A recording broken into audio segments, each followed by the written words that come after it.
Hello everyone, welcome back to my channel KT Stenography. Today I am going to share transcription number 7 from volume 1 Kailash Chandra at the speed of 100 words per minute. Listen carefully and write carefully. Let's start. 5 seconds to go.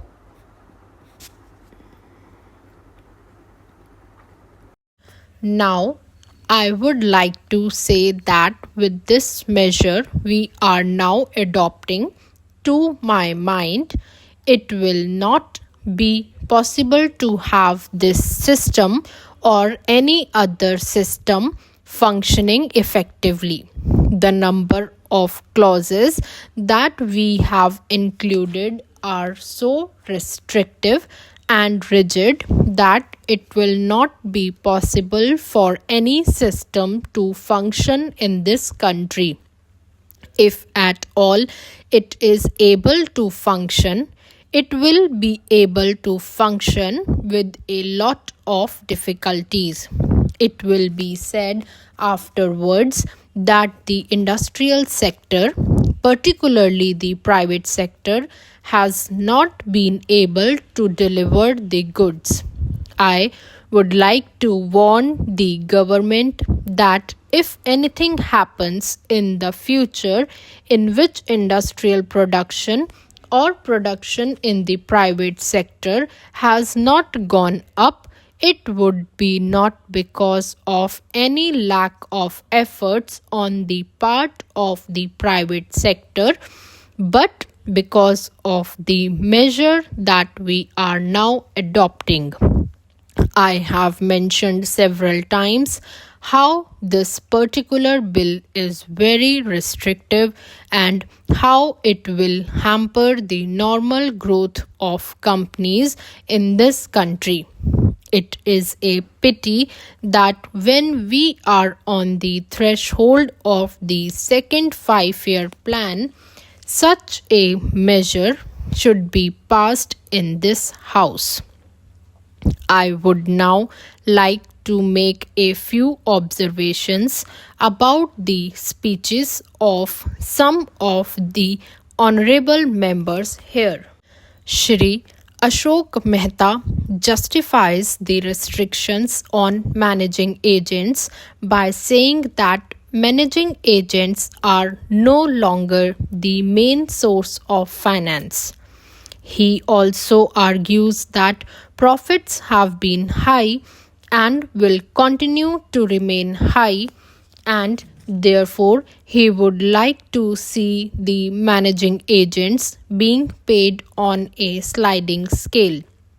He is in the habit of referring to a number of books and making quotations from a number of them published in America or in the other countries, and particularly by some of the professors.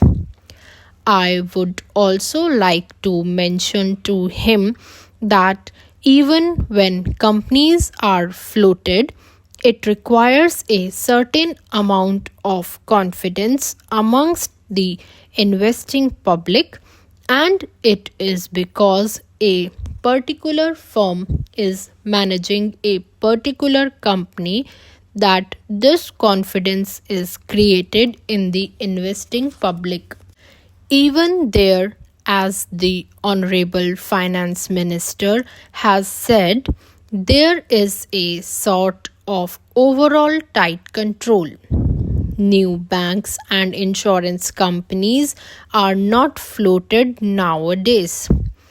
What you have are the few banks which are existing and the few insurance companies that are existing.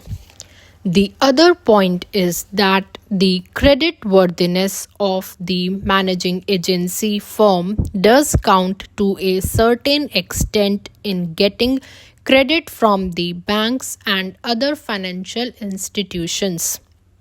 Yesterday, it was mentioned by my honorable friend that the crux of the problem is the question of payment of remuneration to a particular managing agency system.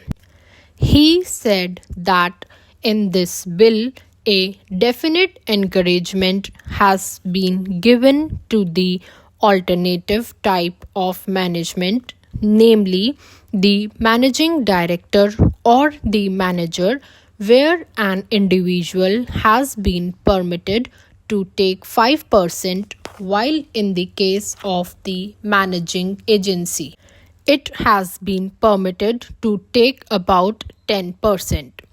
I would like to point out to him that it is not merely the question of remuneration which will decide the alternative type of management. The remuneration is not a very important thing unless and until you allow a certain amount of flexibility for any system to function. It will not be possible to evolve any other system to take the place of the managing agency system. In spite of so many shackles, you may find that those few business houses which are carrying on now may have to carry on the present basis.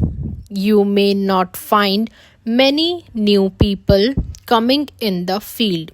Several times it has been mentioned in this house why the business community has not prescribed for itself a code of conduct.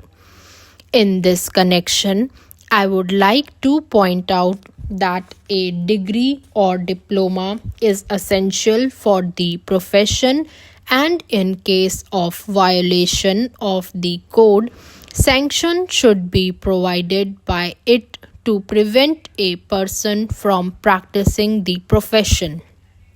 Today, even Ashoka Mehta and Shri C.C. Shah can set up a grocery shop and become businessmen.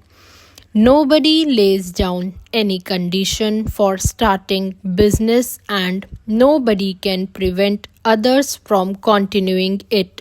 But I would like to point out that with regard to the code of conduct, there is a certain amount of ethics and there are certain standards and traditions on which business houses function.